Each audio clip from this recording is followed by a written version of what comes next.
Hello, everyone, and welcome to the first of the African Dialogue Series international webinar.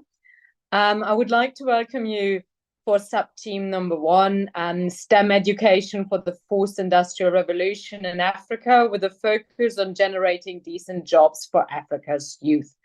I would like to welcome all participants and would like to make you aware that we have simultaneous translation and interpretation in English and French.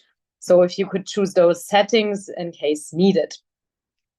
We are also extremely thankful to the organizers of the webinar, the United Nations Office of the Special Advisor on Africa, who has spearheaded this, jointly with the Permanent Observer Mission of the African Union to the United Nations, UNESCO, and the International Labour Organization. And without further ado, I would like to introduce our first speaker, Ms. Cristina Duarte, the United Nations Under-Secretary General and Special Advisor on Africa, to deliver her opening remarks. Thank you. Good morning from New York, Laura. It's a pleasure. Good morning. I would like to start by thanking first our co-organizing, the African Union, through the Permanent Observer Mission in New York, and our partners of choice for the first week of the Africa Dialogue Series 2024 edition. And the partners of choice for the first week, I'm really happy to announce them, to say them in this webinar, is UNESCO, and my dear colleague Stefano Giannini is one of the speakers in the opening session. Thank you very much, Stefano. The International Labour Organization, they are our partners of choice. As you know, Africa Dialogue Series, the main goal, the main purpose is first to discuss Africa challenge, but above all, Africa's priority in the New York stage for 30 days. Second is to create a space in the New York stage where African Union Team of the Year can land and be openly discussed not only by African member states, but by all UN member states. Because as you have been saying, the Africa we want is the Africa the world needs. So is a global issue, Africa's development, let's say, challenges. And of course, third, we would like for this 30 days conversation on African Union Team of the Year to provide strong inputs, not only strategic, geopolitical, but programmatic, that can land in, let's say, UN programmatic intervention in Africa. Everybody knows that the African Union Team of the Year is education, human capital, skills, market. And usually what we do, we take the African Union Team of the Year, we cross with our own strategic agenda, and we try to identify a narrow subject that allows us a more strategic conversation. And the ADS team for 2024 is education through science, technology, and innovation toward Africa we want. And allow me to spend 1 second on the title of our 30-day Africa Dialogue. Education, yes, but through science, technology, and innovation. Today's webinar is this first sub-team 1, is STEM education for the fourth industrial revolution in Africa, with a focus on generating decent jobs for Africa's youth. And I underscore decent jobs. So as you can see, on today's sub-team, there are 3 keywords in the title, in the subject: STEM, industrialization, and decent jobs. Let me start with decent jobs, and I'll be very quickly. African employment rate is around 6-7%. everybody might think, oh, this is a good one. One digit unemployment rate is a good one. No, it's not. Let's dive so we understand the decent job dimension of this conversation. And I will provide only two figures. As we speak, 85% of employment in Africa occurs in the informal sector. 85%. And 95% of the young population in Africa succeeds in getting a job in the informal sector. Meaning that to be employed in Africa doesn't mean that you have a tool to get out of poverty. Not at all. This is the reason we have been talking about working poverty. And this reality has been feeding instability and conflict in Africa. And this was the main subject of our cause of conflict report in Africa in 2023. So to address the huge deficit of decent jobs in Africa, of course, everybody in this conversation agrees that industrialization is the only way to go. So we need to create not only jobs, but we need to create decent jobs. And the only way to do it is by massively scaling up industrialization, let's say, in Africa. We've been trying to put in a hard way decent job creation at the center of a policy making in Africa, linking this challenge of creating decent jobs to our narrative of climate and energy, as well as to our narrative of continental import substitution, leveraging the continental free trade area. But unfortunately, there is always a but. Currently in Africa, most STEM jobs are performed by or outsourced to multinationals from some emerging and developed countries. Why? How come? Policymaking in Africa has not duly factored in STEM as a market matchmaker. STEM is a market matchmaker. Unfortunately, so far, this has not been factored in. Each year, between 12 and 80 million people enters the labor force. Only 3 million find employment. 80 million, only 3 million find employment. So meaning that around 15%. The remaining 85% goes directly to the employment stock. And every year it accumulates, of course, in a huge, accumulates in millions of billions, basically, that are unemployed in Africa. This is the reason that underemployment has become, from a social cohesion standpoint, let's say, a sort of escape valve. Africa's work-aging population will reach 1 billion people by 2050, 25% of the global force. But this next generation, considering today's reality, so the next generation of African workers will not be productive. Let's go to the other side of the equation very quickly. We know that, and allow me to quote Klaus Schwab, the founder and executive chairman of the World Economic Forum, believes that in the future, talent, more than capital, will represent the critical factor of production. In fact, future recruiters will focus on high-skill, high-paid professionals to leverage technology to massively adopt innovative solutions to many of the world's big problems: African intelligence, quantum computing, biotechnology, robotics, energy storage, you name it. So more and more, a country's ability to generate and retain wealth for development is a function of the strong positive correlation between a country's engineering skills and its economic growth. And there is a report, allow me, my dear sister Stefania, to quote UNESCO's March 2021 report, Engineering for Sustainable Development, delivering on the SDGs,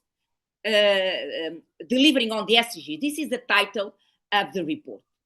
And states that Africa continues to have the lowest number of engineering professionals per capita of all regions. So the moderator is telling me that I have only 1 minute, so I will comply with the time. So allow me just to add three final ideas. So when FDI occurs and lands in Africa, no skills in the market. So STEM profile workers are outsourced and the vicious cycles continues. So Africa, as I told you, is the only region where self-employment is more common. And I would like to finish with the following sentence. From a policy-making standpoint in Africa, STEM is no longer gourmet. In the 21st century, it belongs to the basics to tackle from a policy-making standpoint. Thank you very much. Back to you, Laura. Thank you so much for this passionate opening speech and setting the scene so nicely for us. And then I think you've already introduced our next speaker, Ms. Stefani Giannini, the Assistant Director General for Education from UNESCO. Over to you. Thank you so much, Laura, and good morning to colleagues and good afternoon, greetings from Paris, and a special thanks to my dear friend and the Secretary General, Cristina Duarte, for having me and for inviting UNESCO to be a partner in this important discussion within the Africa Dialogue Series 2024.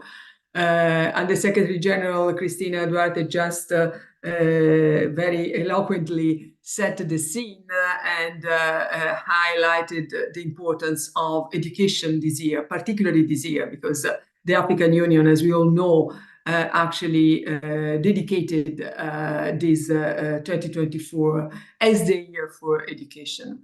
And I think that STEM education for the fourth industrial revolution and the focus on generating decent jobs for Africa youth is really kind of a common mission between UNESCO, which has as a specialized agency on education, science, and culture, as the mandate to really improve the quality of life, of democracy, of society, to build a better world through these fundamental three pillars.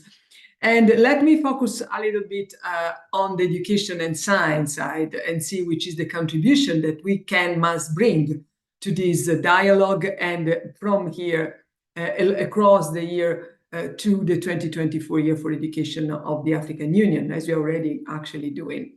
Well, science and technology are for sure transforming all parts of our lives at incredible speed. This is almost obvious. Less obvious is that we must ensure that their benefits are shared. They really keep us, and especially young people, to use resources more equitable and more sustainably to contribute to a fair world order. And in this context, we also know that in a world increasingly prone to many unexpected, unprecedented challenges, from epidemics to climate and natural disasters, the circulation of disinformation and the misrepresentation of scientific facts are fueling mistrust and insecurity, stoking fear and hate. And scientific knowledge plays a crucial role there. And in a few words, we have to say that science needs society, and the society needs more science. And to match these two dimensions, especially in a context like the sub-Saharan African context, where I was impressed by figures just reminded all of us by Cristina, 90% and more than 90% of jobs are within the informal sector. In this specific context, we really need to change, and we really need to invest in education, quality education, and especially on science, technology, engineering, maths. And this is why in the 2021 report, UNESCO International Commission on the Futures of Education emphasized that strengthening scientific literacy is more relevant than ever. It's a kind of a building block for all the rest.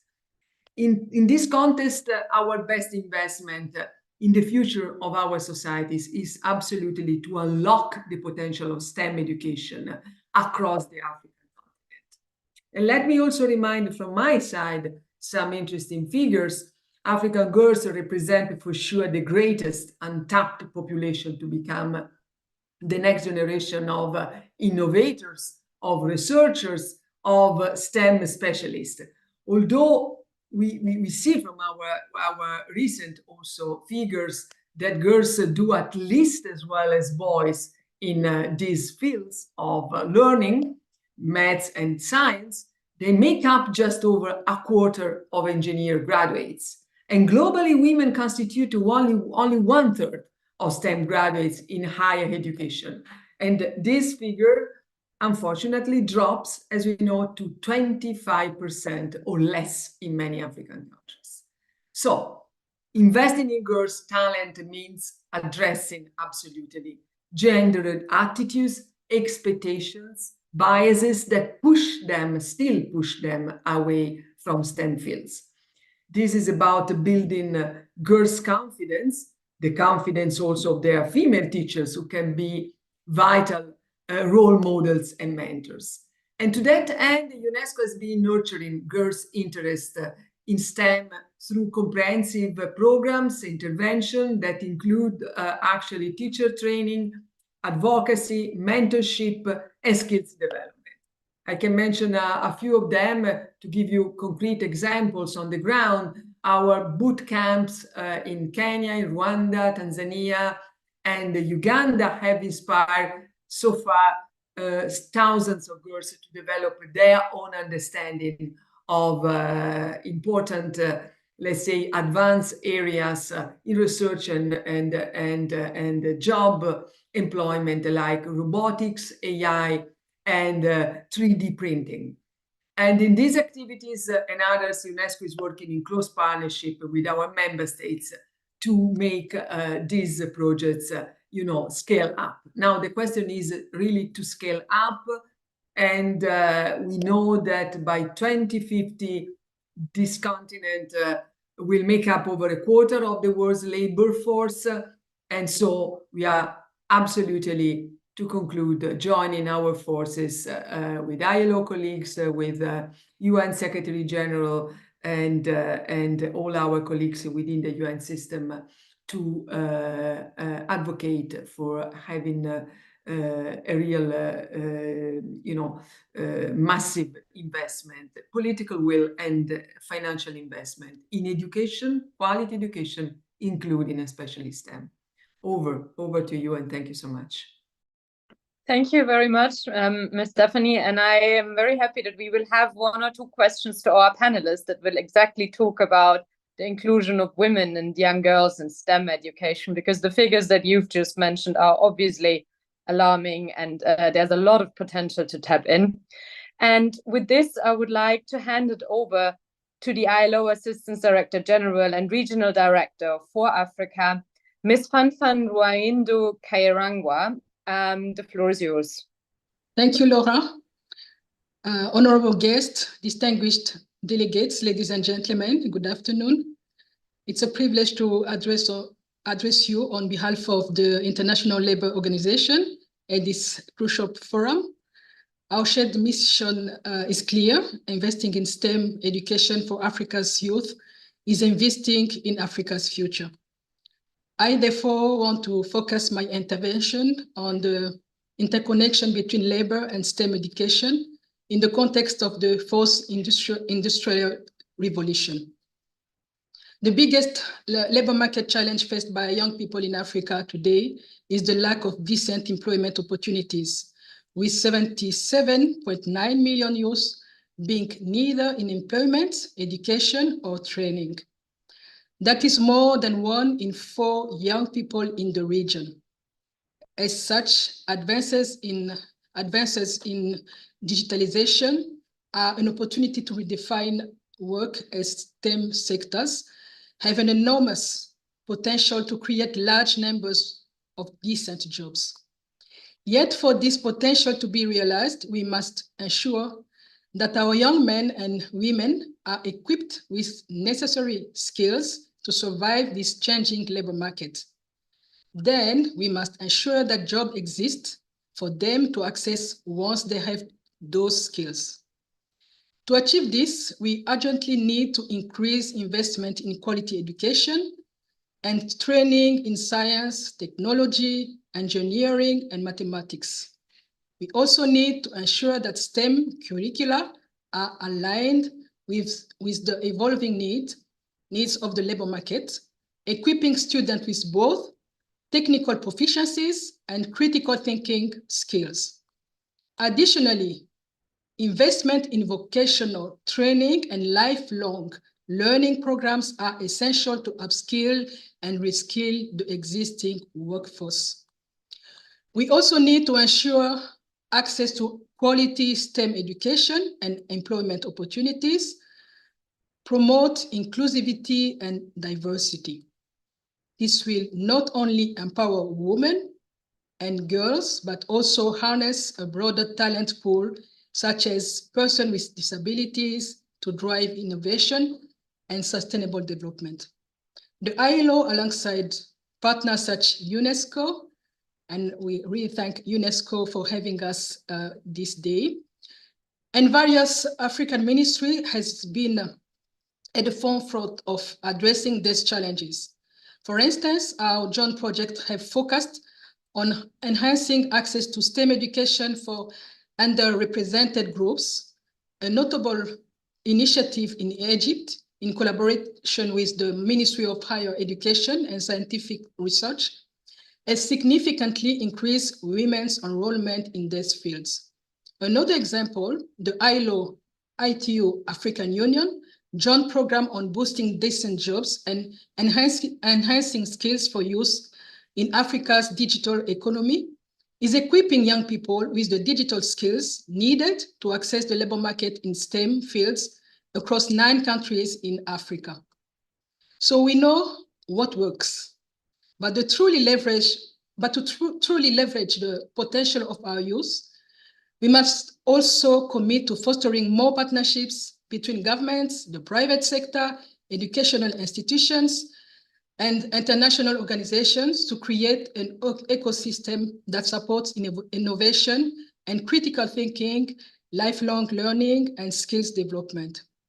This also means investing in a social dialogue so that the actors of the world of work, workers and employers alike, have a real voice in shaping a resilient, innovative, and prosperous future of work in Africa. Thank you for your attention, your dedication, and your partnership on this journey. Thank you so much, Ms. Fanfan, for also these inspirational words, bringing in the new dimensions of social dialogue and the different partners. So now I would like to move to the next segment of this webinar, which is the moderated panel discussions. And a lot of the questions to these panelists will touch upon the opening remarks that we've just received. However, before posing these questions, let me quickly introduce to you our very diverse, in terms of country and also background, panel of speakers. We have Dr. Mostafa Rifat, the Secretary General of the Supreme Council of Universities from Egypt, as a panel member. Dr. Ayman Farid, the Deputy Minister of Higher Education and Scientific Research from Egypt. Mr. Albert Nesingiyomwa, the Executive Secretary, Association for the Development and Education in Africa, many of us known as ADEA. Dr. Quentin Bodun, the Director of UNESCO International Institute for Capacity Building in Africa. Ms. Nadia Moussaji, the co-founder of WomEng and WomHub from South Africa, bringing in a lot of the inclusion dimension. And Dr. Beatrice Kamati-Ngenya, the Deputy Vice Chancellor for Institutional Advancement at the International Leadership University in Kenya and member of the OSAAA Knowledge Network. I would like to also say that we will have 2 questions for each participant, and we would also encourage, obviously, that participants engage with each other. We will have a round of questions from the audience afterwards. So ideally, to help us moderate the second session with the audience, if the audience would could address their question specifically to a participant, that would obviously be the most helpful. If it's a general question, it would be on my discretions and Hussein's to decide who would answer it. So that's just a bit in terms of how the moderated panel discussion will continue. And I would like to start with my first question to Mr. Albert from ADEA. To set the scene with this question, what are the key challenges in promoting STEM education for the post-industrial revolution, focusing on generating decent jobs for Africa's youth in Africa? Hello, can you hear me? Yes. Yeah, thank you, Laura. And let me start by thanking the organizers of this event, particularly taking place during the Year of Education in Africa. And I can not emphasize enough the point raised by the speakers, the first three speakers that have come up with some concrete examples of what needs to happen and what works in particular.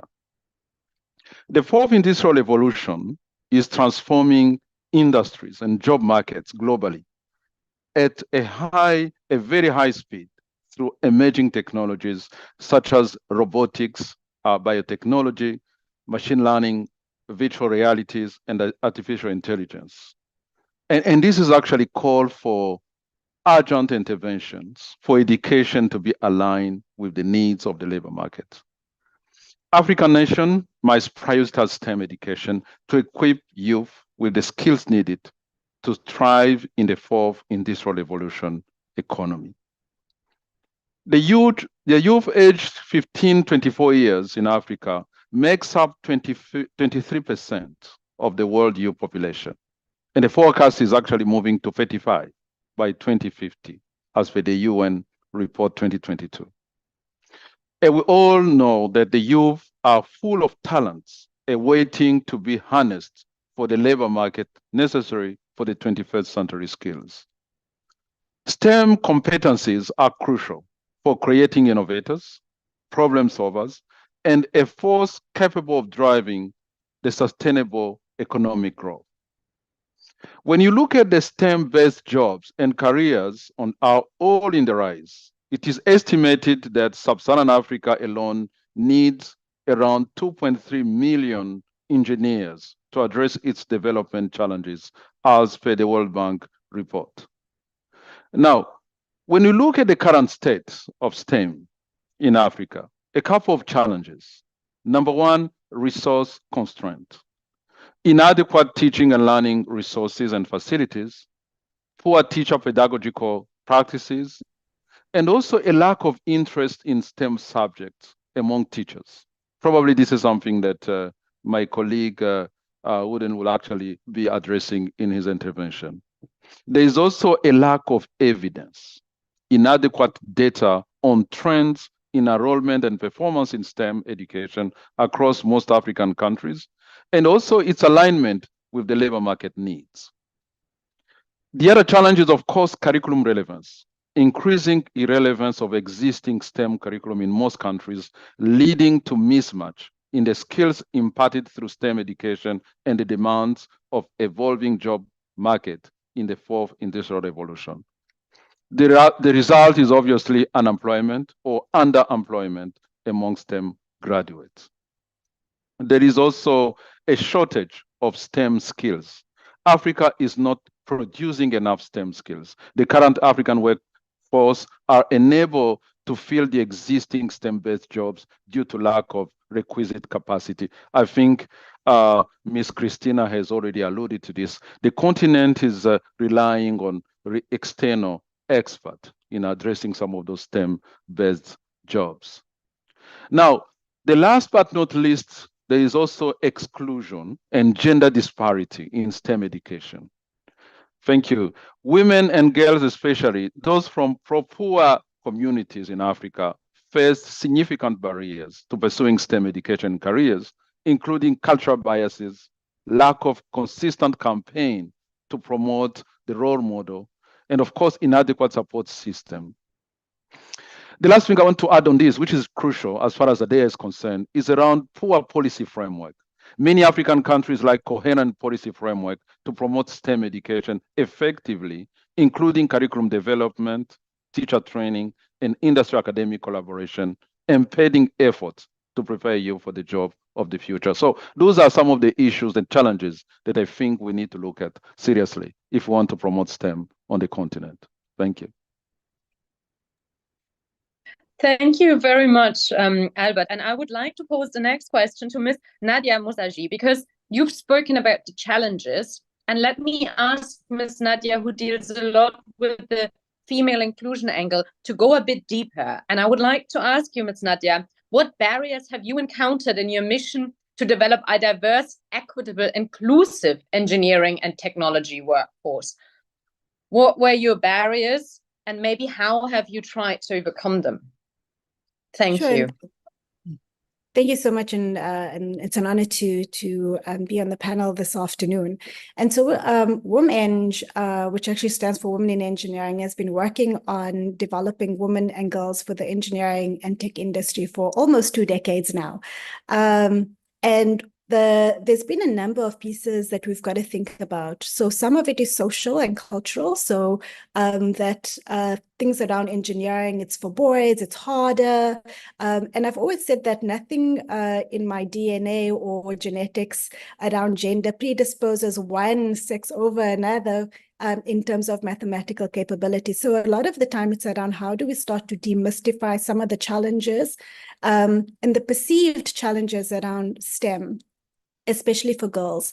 Another big piece is that you can't be what you can't see. And so the lack of women role models has always been a challenge because girls don't see us out there and then go, oh, right, I can be an engineer, right? And the role of media is really important to be able to actually shift what engineers look like so that we actually start to encourage young people, especially young women, around engineering and tech careers. But what we've actually started to see over time is what we call the ecosystem challenge, right? So at every stage of a STEM value chain, and for us, STEM is not only science, technology, engineering, and maths, but the M for us is mining and manufacturing, because when you look at that STEM value chain, you start to see challenges around how do we attract female engineering and tech talent into it? How do we make sure that there are actually jobs? And so there's always such a mismatch for young women who are graduating but actually can't find jobs. And that's really where we even started as an organization. Because the industry says, oh, you know, we need more women engineers. There just aren't enough women engineers, and young women are graduating and go, we don't actually have job opportunities. We are, and then move into other fields. And so, how do we start to create the alignment and bring industry on board? And what industry actually is trying to say is some of the skills that women are graduating, men as well, graduating from universities of technology and other tertiary institutions, is that they are not business ready. And so the skills level is not keeping up with actually what the trends are in terms of the industry. And to quote, I know we've quoted the World Economic Forum earlier on, but the half-life of knowledge is 5 years. That means if you're graduating a technical engineer, it's 4 years at university, and then the 5th year they come out, what they've learned is sometimes irrelevant. The tech industry, that half-life of knowledge is much faster. This happens across the board, right? So if you don't have industry also, women entrepreneurs, women innovators building companies, you don't have investors investing in companies, you start to see the knock-on effects. And so some of these are some of the structural barriers that we're facing, which is socio-economic, as well as perception-wise around the challenges around how do we get more diversity, equity, and inclusion in STEM. Thank you so much, Ms. Nadia. And now that we've spoken a bit about the barriers, and Ms. Fanfan has already alluded to it in her introductory remarks, I would like to pose my next question to Dr. Ayman Farid, the Deputy Minister of Higher Education and Scientific Research from Egypt, whose ministry has worked quite a lot on making STEM more inclusive. So Dr. Ayman Farid, from a ministry perspective, how do you ensure that STEM education is more inclusive and thus can also contribute more to social justice? What kind of practices could you share with us? Thank you. Well, actually, thank you for inviting us as part of this panel. Egypt is doing a lot of efforts for having or providing inclusivity for every dimension in higher education. In terms of STEM education, we are providing variety of universities that offer curricula related to STEM education. We are having now in the ecosystem of the higher education up to 95 universities with different layouts like national universities, public universities, technological universities, private universities, and a lot and a lot. In terms of providing and connecting to the job market, we are providing general inclusive programs for everybody, known as Be Ready Initiative, that has been implemented with the ILO, actually with Laura herself was a participant in the ecosystem. We can see that Be Ready Initiative is now supported by the government. It focuses on providing the interpersonal skills, intrapersonal skills, digital literacy, and career readiness programs for everybody, everywhere, including disabilities, and having a strong portion for women as well as men with the gender equity. Everything is related to inclusivity is the including poverty. Everyone who is required to have a chance, the chances for everybody. None of the students has to pay to take the services. Actually, we are building career centers to provide what we can say the technical training related to job market readiness with completely free services. It's just part of the education ecosystem. We are having employment fairs for universities at every university, totally supporting the students, everybody to have the chance and to apply for a decent job.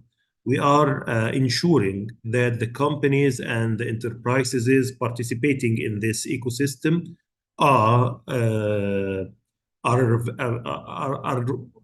very well established enterprises. They are registered on our system, career system management. It was supported by the ILO as well, and now it's running in most of the universities.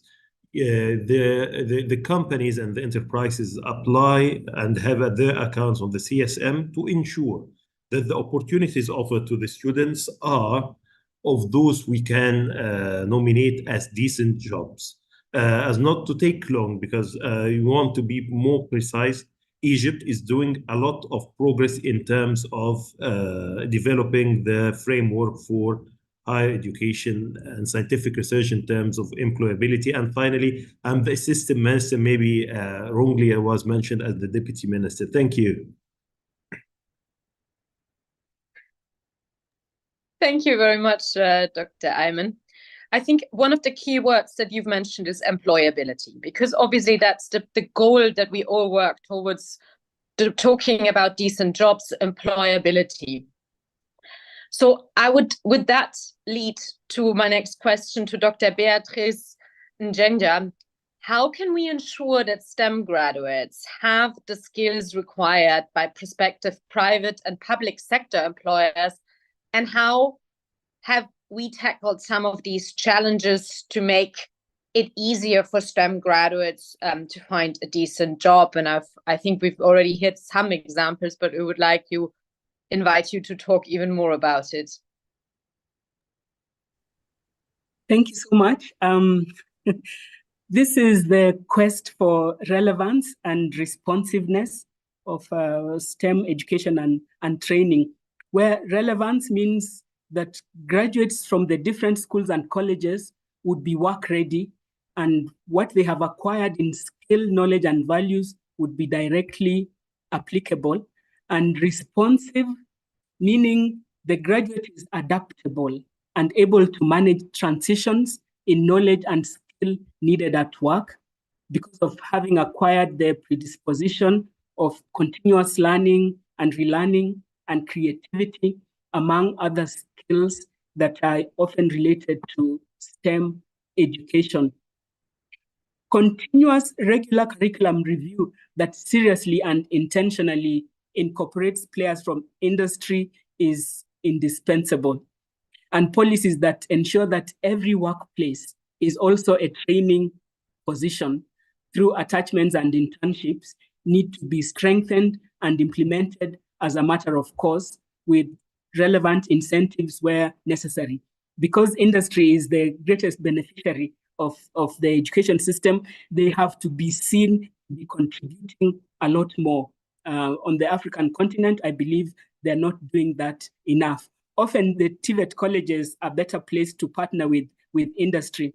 And most countries have policies calling for annual labor surveys that look into available job opportunities, indicating areas of skill shortage or otherwise. These need to be implemented and communicated to strengthen the synergies between education management information systems and labor market data. Innovation and advancements in critical areas such as sustainable agriculture, climate adaptation, energy infrastructure, and other sectors demand that higher education and research be umbilically attached not only to industry, but also to basic education so that relevance begins early in education. The dichotomizing of higher education and research on one end and basic education, where STEM is usually referred to, goes contrary to ensuring that there is the transition that is needed. And the examples, role models were mentioned, the role models from higher education to basic education that would help to strengthen that, the numbers of young people who go into STEM careers with an understanding of what they are, because if you don't understand, it's difficult to be persuaded. And some countries are reaping benefits from these very arrangements. And perhaps the difference would be the larger volumes of investment and institutional frameworks. So there are countries, even in Europe and Asia, that spend 4% GDP, just like many African countries. Korea spends 3.6%. It used to be higher before. And they've also undertaken education reform and have STEM-focused policies. And African countries, from what I have seen, most of their vision documents do refer to STEM or science, technology, and innovation. So the basis is there for ensuring that STEM education produces graduates who are relevant to the employment sector. Public-private partnerships between government, industry, and academia promote relevance and quality is very important. This also generates spin-offs like development of cutting-edge technologies in other countries in STEM fields. And then, of course, STEM career awareness programs. Sometimes the reason that you don't have as many young people going into STEM, or the STEM programs not being related to their careers, is that this awareness and the collaboration with industry is not taken seriously as part of the school year or the college year. And then international cooperation, even intra-African collaboration in this case, is very important, because many good things are happening in many of our countries that need scaling, but also peer learning will be very important in this case for those who are doing well, whether it's in developing policies or developing now their strategic plans for implementing. Sometimes that is missing. And then, of course, the elephant in the room is the funding that is commensurate with what is envisioned and planned. Thank you. Thank you very much. A lot of important points raised. Universities do play an important role on the one hand in terms of obviously providing the STEM education, on the other hand obviously also in terms of supporting graduates with their transition into the labor market. So my next question would go to Dr. Mostafa Rifat from Egypt, who can speak a bit from the university perspective. Dr. Refat, transition from learning to earning can be challenging for a lot of young people. What do you see is needed to ensure young STEM graduates are linked to decent jobs? And what kind of support can universities provide in terms of facilitating this transition for young people? Well, thank you, Laura, for the question, and would like to send greetings from Egypt and thank the organizing bodies of such an important dimension and discussion, United Nations, UNESCO, and the ILO, and the African Union in turn as well. Allow me first to introduce the Supreme Council is actually the regulatory body in Egypt that actually, if we may say, orchestrates the operation and progression and development of curricula across all Egyptian universities. So this, in fact, actually stresses an important role for the Supreme Council of University to address actually the current very vast and enormous changes in the labor market. Technologies are vastly, as you all know, developing. The employability and recruitment market in Egypt is not actually regarded as the national employability market, but actually on a more regional scale as North and Africa in general, and maybe as well on a global worldwide. So we have to actually make sure that we trace the competencies needed in the STEM education across our targeted employability aspects. So we are actually engaging industry with our delivery and enforcing universities to work on typologies of educational delivery. So maybe as well from a perspective of having the education engaging not only industry, but actually engaging as well research dimensions and peer reviewing from students themselves. Student-centric education and responsibilities is one of the most important dimensions we enhance and fuel up universities to operate with. The flexible curricula as from a perspective that we enforce curricula that are flexible, ensuring selected topics to be delivered in various levels. This actually adds a dynamic, an important dimension to the curricula, allowing the curricula to be in synergy with industrial needs. Within the curricular delivery, we as well encourage universities to add threads. Via various training cycles, graduates actually have to engage through. They are actually being delivered the knowledge dimension via these selected topics. So in this regard, with the coherence with an industrial body in delivering the threads that it's actually interlaced within the academic degree the students are actually pursuing, he can achieve by the end of his graduation a micro-credential. In this regard, actually, this brings the industry within the academic campus into delivering curricula outlining the shapes of the competencies of our graduates and actually overlooking the various technical needs they are actually pursuing in the graduates. We ensure as well the dynamic evolution of various minors in our curricula that could actually evolve for a certain demand in a certain specific subject that it's actually needed industrially in Egypt.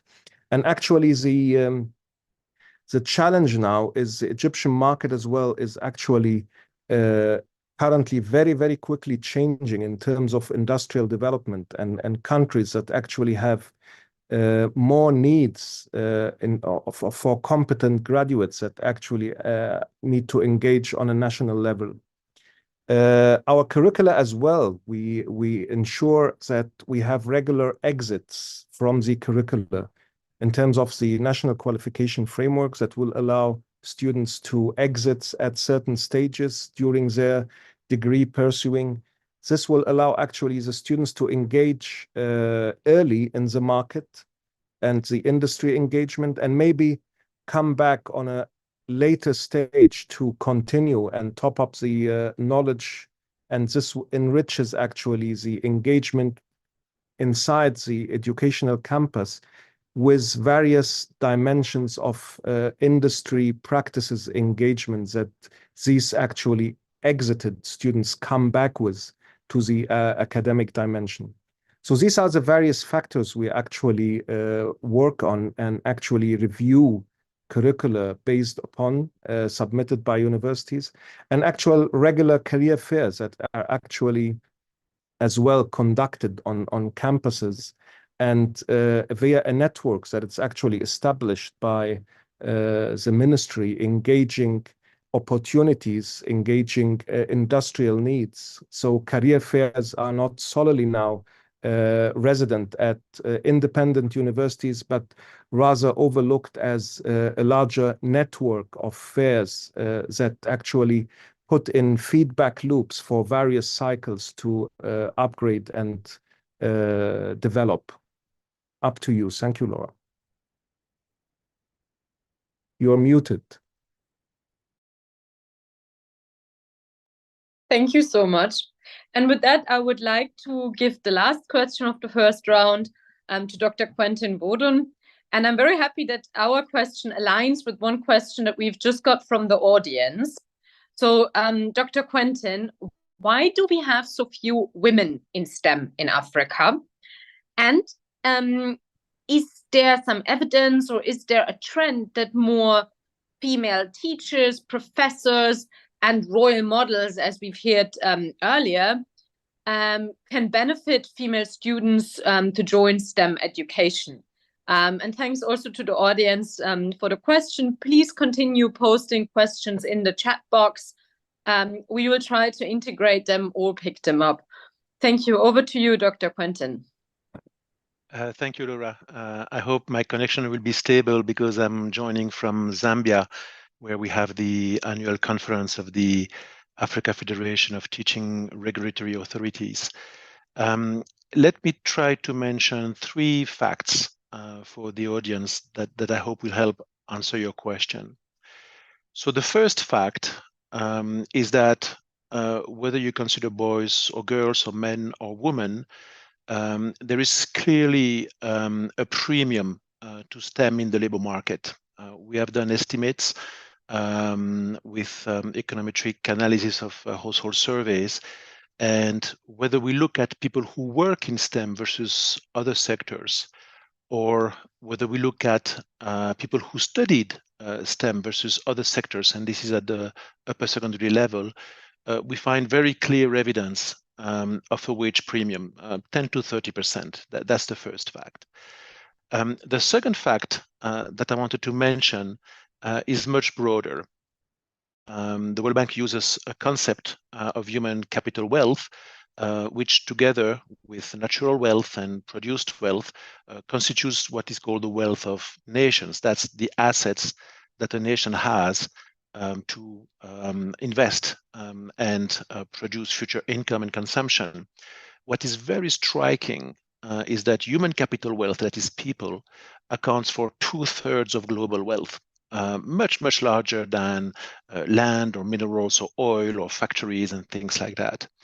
But there is a huge gender inequality in human capital wealth. And if countries were able to tap into the potential that was mentioned earlier by several speakers of girls and women, that would actually improve development prospects dramatically. There's perhaps nothing else that can be a better investment. And one of the reasons why women earn much less than men, why human capital wealth for women is much lower than men, is because of occupational segregation and the issue of too few women and girls going into the STEM topics. That's a second fact. And now let me come to my third fact, which is the fact that for the point of view of teachers, my institute, UNESCO IGBA, works on teacher policies in Africa. From the point of view of teachers, it's extremely important to have more female teachers, and that has benefits for boys and girls alike, or young women and young men alike. We did detailed econometric analysis showing that when the woman is the teacher, or when the woman is the school principal, that leads to important gains in learning, and that includes in topics like mathematics and STEM. So to conclude, I would say that one of the things we need to do is to have many more women teachers and school principals. That will improve the likelihood of girls going into STEM topics, that will improve their earnings, and that will tap into that huge potential of human capital, especially for women. Thank you.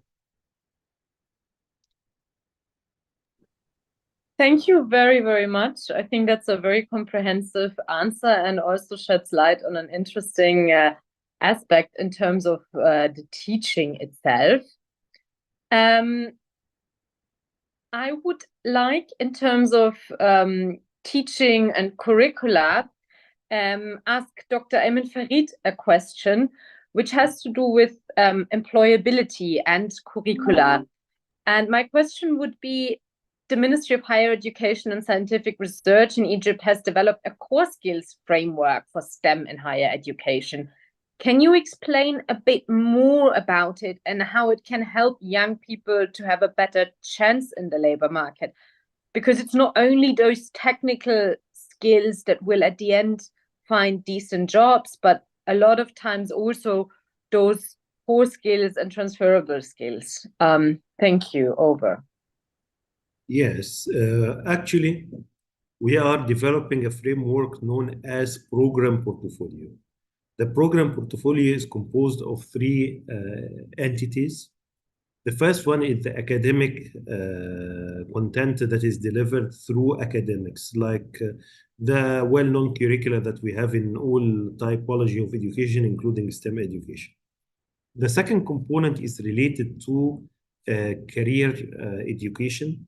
It's more about what we need in market as skills, interpersonal skills, intrapersonal skills, digital skills, and career readiness skills. And for that reason, we established side by side with the universities, the career centers.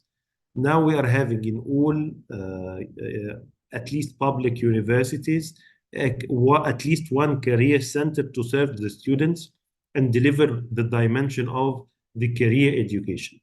The career education is composed of three main activities in terms of developing and supporting the academic curricula. The first one is the career advising.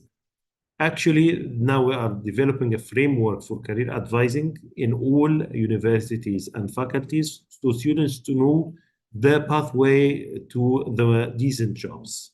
The second one is the experiential learning, providing a lot of opportunities for experiential learning, including internships, with real with real jobs with the market, so you can learn by doing, get participating within the market and see what's happening in the reality and understand the dimension of applying what you have been studying academically in terms of real market and not just applied education, it's real market education. The third one is partnership. We're providing a sort of partnership with different enterprises to provide the students to meet CEOs, HR managers, and even directors and executive managers to learn from them their experience, having info session with the enterprises, SMEs, and so on. This is the second part of the employability of the program portfolio. The third one is related to innovation. As we are talking about STEM, innovation is very important dimension. We are providing innovation centers for all universities. These innovation centers, side by side with the career centers, will serve the students to provide the full comprehensive vision, employability, innovation, entrepreneurship, and academic backgrounds And all of this will include by finally having what we call career certificate that will be seen within the transcript of the graduate. What did they have as an extracurricular summer training, internships, co-op programs, or whatever typology with the market linkage. And this will serve the student to have a full and a powerful chance when applying to the job market. Thank you. Thank you very much, Dr. Ayman. I think one of the keywords you mentioned is innovation. So let us not forget that STEM very often goes hand in hand with technology innovation, new technologies, and access to these new technologies and learning. So my second question to Dr. Mustafa Rifat picks up on this technology angle. So from a university perspective, what can you do, or how can it be done to ensure that STEM education is linked with latest technology changes and labor market demands? What kind of challenges do you see from Egypt's perspective, but also in general more for developing countries? And are there any kind of tips or practices you could share how to ensure technologies and latest technologies are incorporated in teaching and STEM education? Thank you. Thank you, Laura, for this important dimension. And allow me as well to address that the youth population in Egypt is around 30%. So the demographics actually are pointing that the wealth is actually allocated in this sector. So this is why our higher education and the Ministry of Higher Education, we are actually ensuring now that we are delivering coherent programs to the industry, not only for graduates recruited from high school, but actually for current practitioners from other dimensions, maybe social studies or humanities, that want in a certain dimension to shift career and go back to STEM education. So one of the important challenges now we are actually designing and overlooking how strategically this could be introduced in the Egypt educational frameworks is actually the convergence programs. And these will be actually kind of vocational and programs that address certain gaps in industry demands that could be actually filled with graduates shifting from other careers. 30%, as I outlined, are youth. Our actually distribution system as well is offering a free study position for each graduate in Egypt. This actually drives a lot of numbers that to study social sciences and humanity dimensions. These are actually already graduates that we want to pull back to the education to shift career within these frameworks. One of the important dimensions is we actually work in conjunction with NACAI in Egypt, which is actually the Quality Assurance Agency. And our sectorial boards, which are 24 at the Supreme Council, these are actually technical professors and actually practitioners that actually continuously conduct research on competences needed. And they issue regular competencies lists for the various specialization, where we call it the NAS, which are the national accreditation standards for the quality assurance that actually shapes the graduate competencies. The curricula are actually following these competencies. And the important dimension is we actually address that one of the top skills needed, not only digital skills, but actually as well kind of mental wealth skills that actually address the adaptation. So one of the important dimensions is, and one of the top skills that actually we need to currently embed in the curricula is how the students can adapt and continuously learn to change with the current and vast changing of techniques and technologies in the industrial market. And this is why our curricula are changing and shifting towards student-centric education, where the student is actually responsible for his education. And as you know, the instructor in this regard is actually a guidance and actually an evaluator. The students evaluate themselves. They are actually evaluated from the industry perspective as well. And this is why we are in total coherence with the new techniques and technologies actually introduced either in the national dimension in Egypt, but from a rather broader perspective globally, because our strategy at the higher education in Egypt, one of the important dimensions is internationalization. So if we look at the broader spectrum of internationalization now in Egypt, we have more than 7 international branch campuses that are actually established in Egypt. These offer franchise degrees from Europe and the States. And actually, they are now 7 established since 2018. And this number is actually growing. And as if I may say, we have more than 20 branch campuses waiting to roll up and waiting for approval.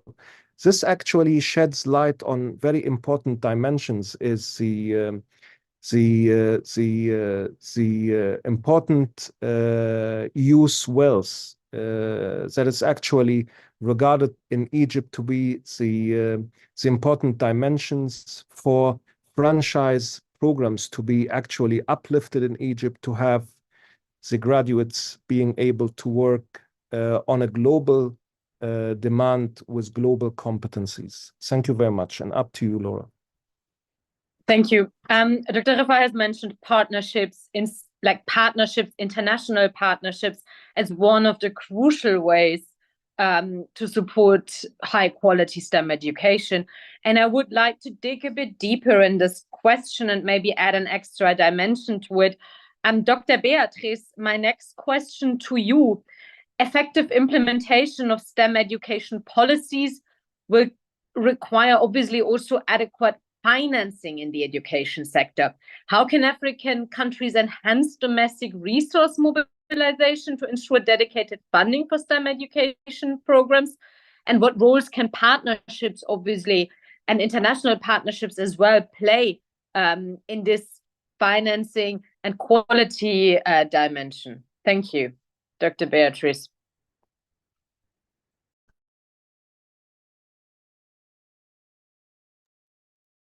This is a $1 million question. Okay, actually, $40 billion question, because we are told that's what Africa needs to meet CESA as well as SDG 4 goal. And I don't know who has the definitive answer, but I know that many countries already spend the internationally recommended 4% GDP or 16% government expenditure on education. But there isn't much left after paying teachers, even where they're not being well paid. So creativity and improved collaboration and coordination locally and globally are essential, as well as global intragenerational justice.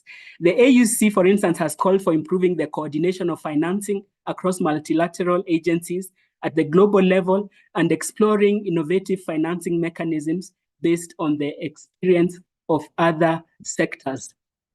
Now, I can think of 3 or 4 areas which, if addressed, could yield significant amounts of money, and actually in US dollars, that being the current global currency.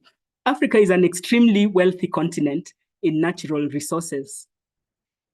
If one charges for these are just and proportional to actual resources harnessed by multinational companies, and there is fair trade internationally, if STEM education and training are more directly aligned to the resource base, so that capacity to add value locally exists.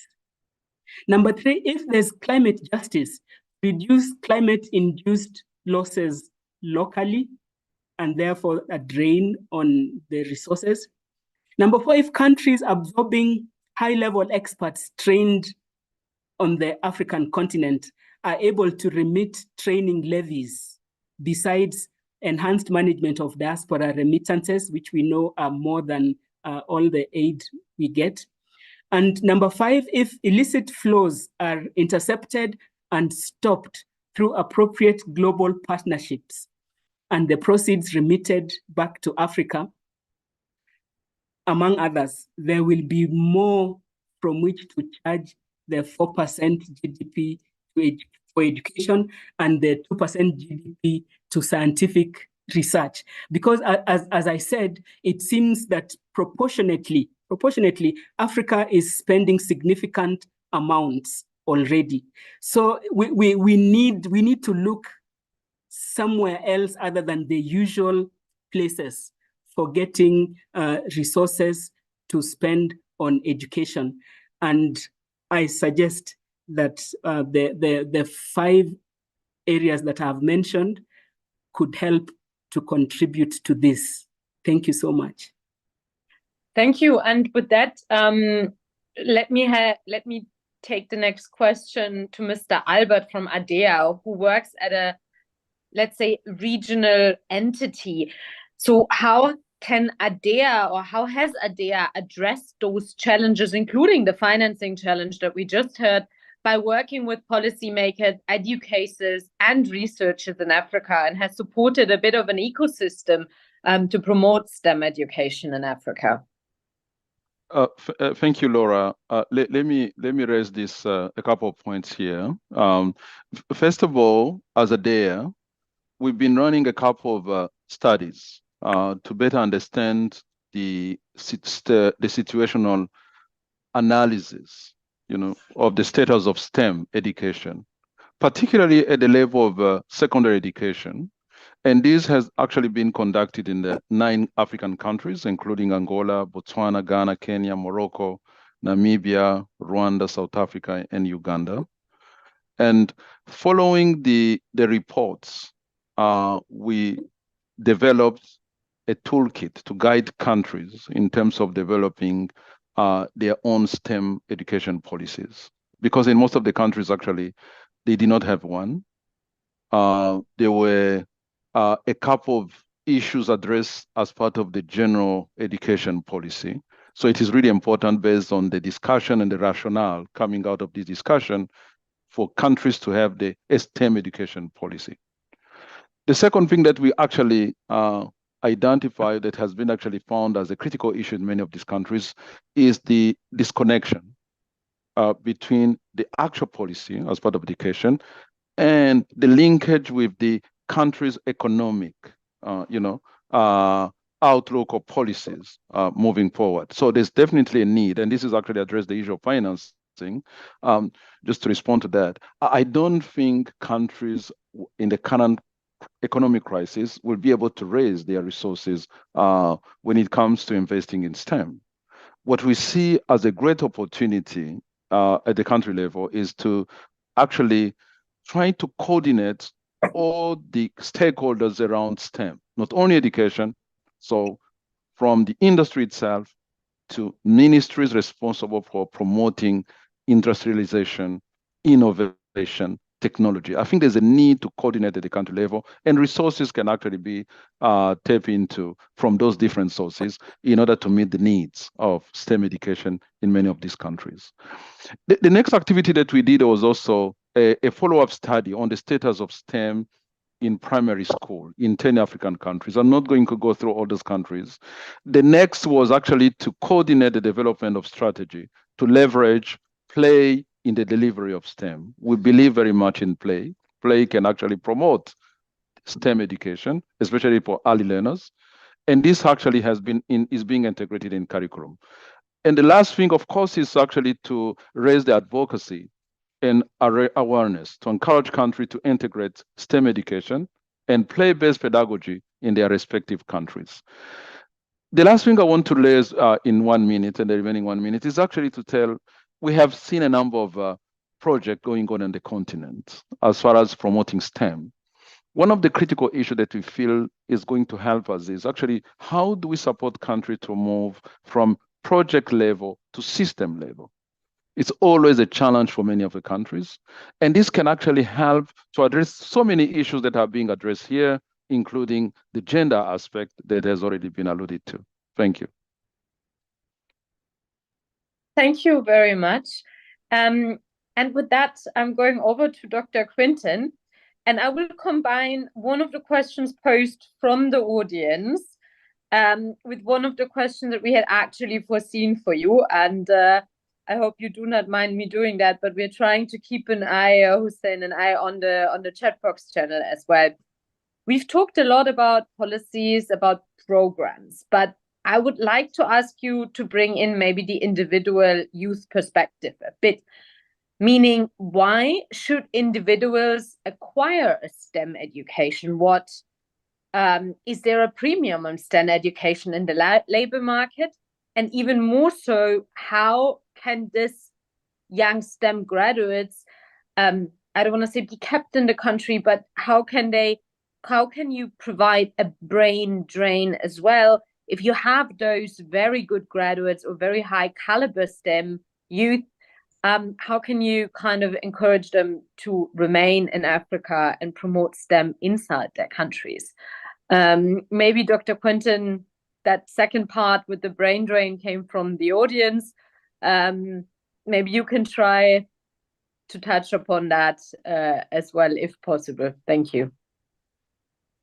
Sure. So let me try to, again, say three things. So the first point, which I mentioned in my previous response, is that, yes, there is a very clear wage premium for people who work in STEM fields or who studied in STEM field.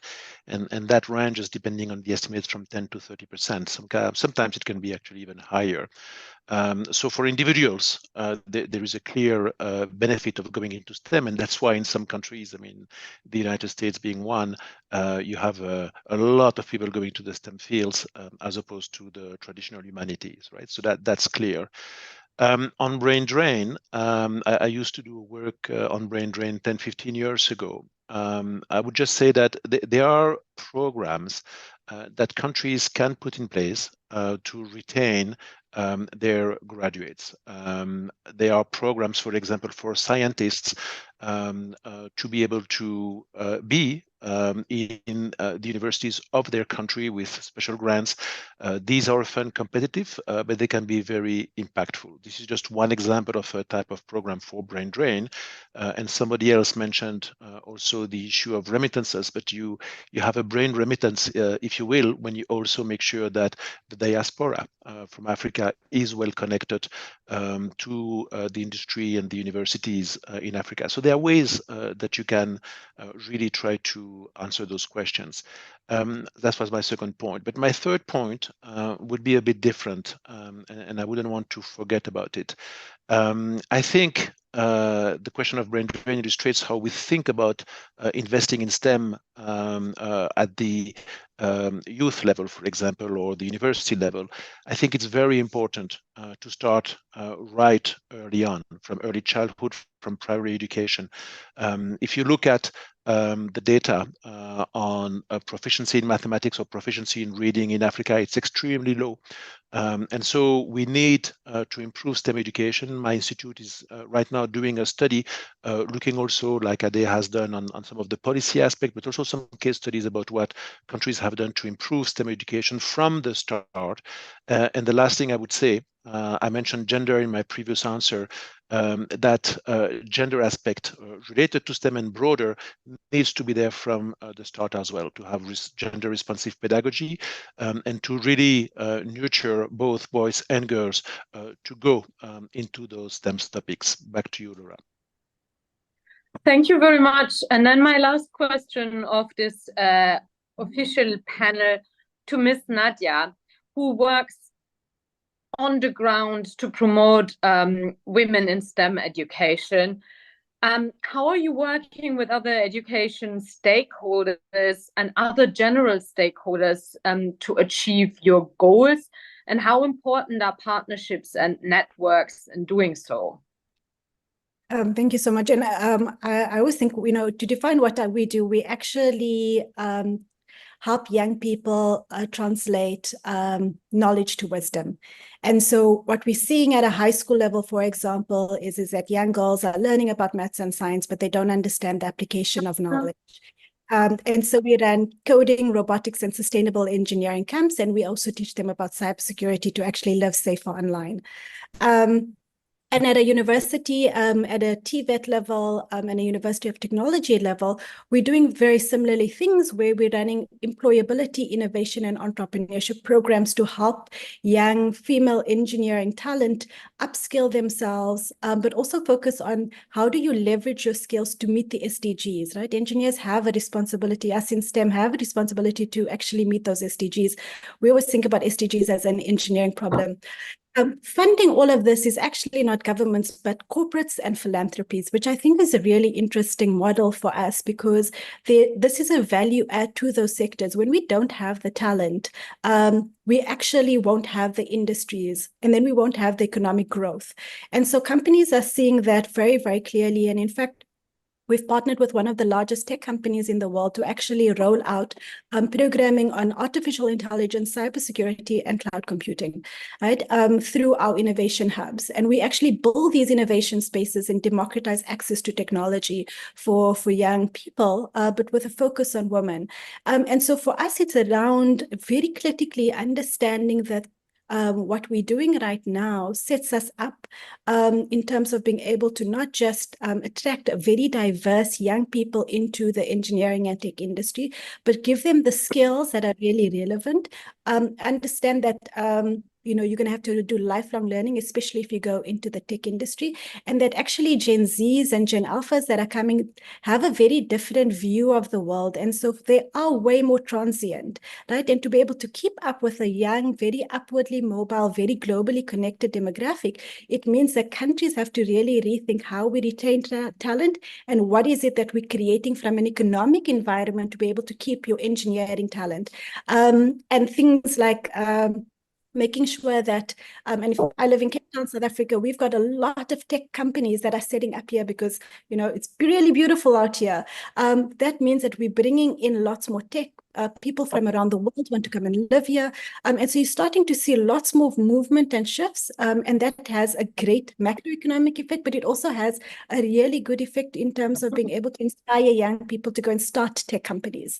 And so, the piece around partnerships, it takes, we always say it takes a village to raise a startup because we're not only working with the talent side, but also the entrepreneur side, because they feed into each other. And really it requires everybody, the public sector, the private sector, understanding that the public sector has limited budgets, that the private sector, this is a value add for them. And then organizations like us who are able to implement quite effectively on the ground are really important to be able to make sure that the whole system works for everybody.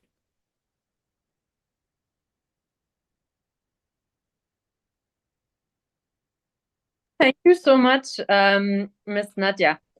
We would like to ask one more question from the audience that we've received to the chat box. It wasn't specifically addressed to one of the panelists, and I would just like to invite one or two of the panelists to respond to it who feel they would like to contribute.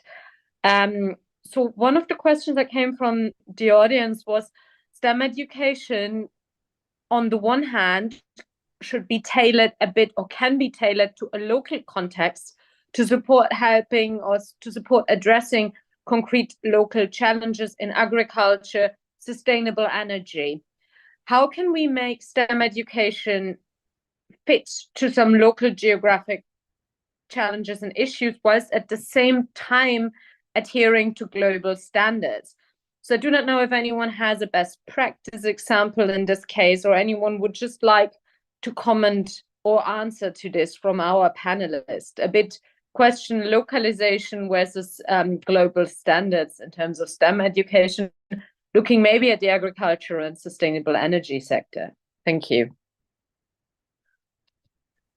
Well, Laura, if I may, I'm not sure it will really answer your question, but today at the meeting of the African Federation of Teaching Regulatory Authorities, the African Union has launched the process for what is called the CESA review, the review of the Continental Education Strategy for Africa, which together with the preparation of a new strategy, we have about a one-year window. And that issue of how to have common ground and common understanding of the type of policies and programs that can be implemented, as well as the question of how do you localize and capture those innovations at the local level, that's the core of what the African Union is trying to do with the CESA review. STEM is one of the 12 strategic objectives of the Continental Education Strategy for Africa. And so there is an opportunity in the next 6 months to 1 year for ministries, for CSOs, for corporations to provide input in answering those questions and inform the next strategy for education that the African Union would adopt next year. So I just wanted to mention that opportunity. It's not a direct answer, but that question that you ask is at the core of what everybody is thinking about. Thank you very much, Dr. Quentin. Would any one of the panelists, also anyone else, like to comment or provide some input to this question? Yes, please. Thank you. Yes, I'd like to say it's a very important question. Africa, okay, the countries are quite different. And yet there are many similarities. They are not so similar that we can have the exact same curriculum, but on the other hand, they're not so different that we cannot learn from each other. And they're not so different that a doctor trained in Kenya cannot work in Egypt or in Nigeria. And the same with agriculture, especially with modern agriculture, environment-friendly, climate-friendly agriculture. We are learning from one another and from all over the world. So I believe we must continue to learn from each other, even as we use local examples, and then take advantage also of Africa opening up. For instance, in the area of, okay, you mentioned agriculture, but I'd like to say in the area of teacher development for STEM, there are countries that have STEM graduates who are jobless.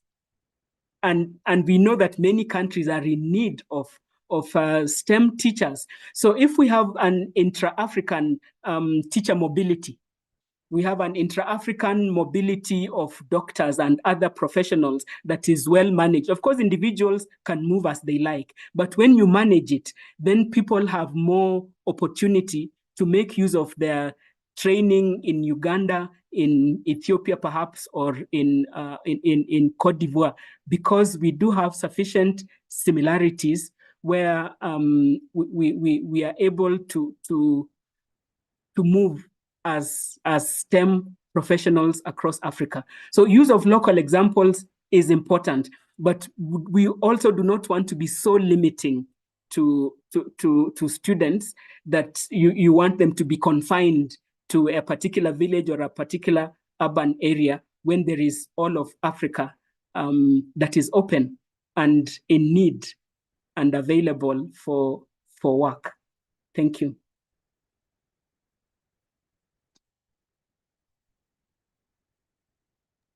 I was muted. Thank you very much. Very interesting aspects, teacher mobility in Africa.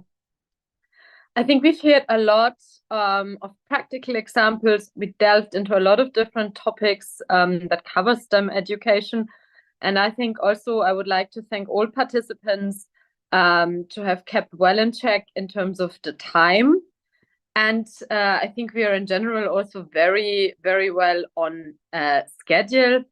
So with this, I would like to hand it over for the closing remarks to yet another impressive woman, Her Excellency Ambassador Fatima Chiari Mohammed, the permanent observer of the African Union to the United Nations. Thank you very much. Thank you very much, Laura. It was a very, very interesting session, and it is really a pleasure for me to join you today. on behalf of our co-organizers, USG Cristina Duarte and the Office of the Special Advisor on Africa, as well as our partners of choice for week 1 for ADS 2024, UNESCO, as well as ILO. We sincerely thank you for your great cooperation, including in jointly preparing the policy brief on sub-theme 1, which includes excellent actionable recommendations to promote STEM education for sustainable development. Thank you as well to all of our panelists and participants for their valuable contributions to this very important discussion on addressing the interrelationships between education, the fourth industrial revolution, and harnessing opportunities to create decent jobs for youth in Africa. Excellencies, ladies and gentlemen, it is clear that the rapid evolution of economies and labor markets driven by technological innovations presents both unprecedented challenges as well as opportunities for Africa's workforce, especially for the millions of young Africans entering the job market annually. And creating quality education and training, particularly in STEM-related fields, are essential for acquiring the skill sets demanded for the evolving labor markets. However, it is obvious that Africa lags behind in several key indicators necessary for successful digital revolution, indicating a need for urgent action and here to recognize and capitalize on opportunities presented by this fourth industrial revolution, which pose significant risks to African development trajectory. And in recognizing this urgency, the African Union has consistently underscored the critical importance of science, technology, engineering, and mathematics education in driving the development for the continent, particularly in this fourth industrial revolution, and creating meaningful jobs for the continent's youth. It was mentioned by one of the panelists, but I'd like to underscore once again the Continental Education Strategy for Africa, 2016-2025 CISA, which provides strategic guidance for member states, regional economic communities, and partners to address these challenges and seize opportunities for advancement. Listening to our distinguished panelists this morning, as well as the various interventions, it is clear that despite the various efforts made and initiatives that exist, more effort is needed in terms of investments to harness the demographic dividend and the opportunities offered by the fourth industrial revolution in Africa.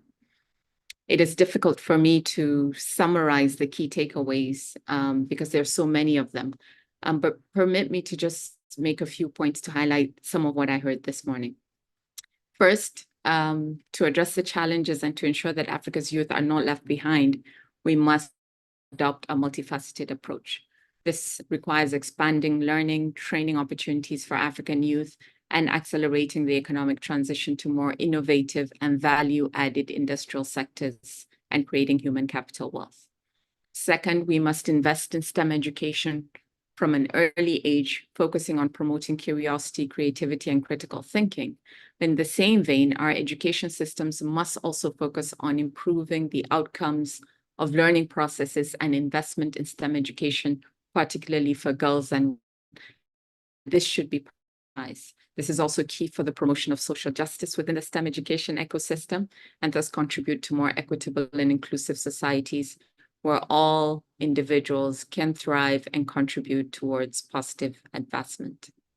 Third, it is imperative to strengthen the multi-stakeholder partnership between governments, educational systems, the private sector, and partners to align curriculum with the needs of the job market, and setting up career centers, promoting experiential learning. Mentorship is critical in this regard, and this can help in better preparing our students for the realities of the workplace.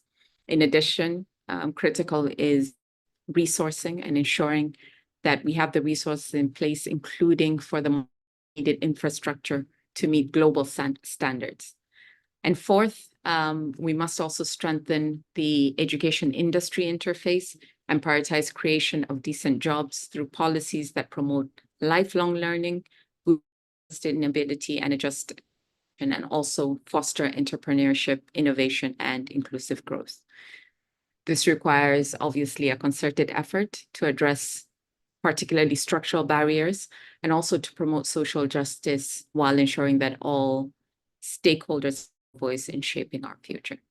So in summary, Excellencies, ladies and gentlemen, I believe that we've had very rich discussions, a number of takeaways. I haven't been able to capture all of them, but I would like to sincerely once again conclude, I would say, by thanking all of our participants for their valuable contributions to this discussion.